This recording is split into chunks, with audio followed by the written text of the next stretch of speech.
প্রেমিক সবাই হতে পারে। প্রেমিক হতে গেলে লাগে না কোনো অধিকার, লাগে না কোনো বন্ধন। শুধু একটু ভালোবাসা বিলালেই প্রেমিক হওয়া যায়। আবার যে কোনো মুহূর্তেই বহু পরিচিত থেকে একেবারে অচেনা মানুষ হওয়া যায়। প্রেমিকের প্রেমে স্বার্থ থাকে, কখনো শারীরিক কখনো মানসিক।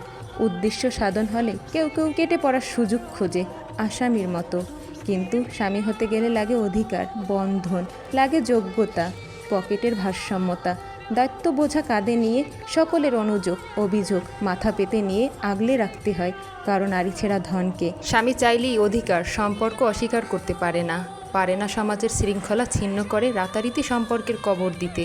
পারে না অচেনা মানুষ হওয়ার ভান করে থাকতে। তিনটি শব্দের কঠিন জালে আবদ্ধ সে। এই জন্যই বোধহয় বলে, প্রেমিক সবাই হতে পারে, কিন্তু স্বামী হতে গেলে আগে যোগ্যতা থাকা লাগে।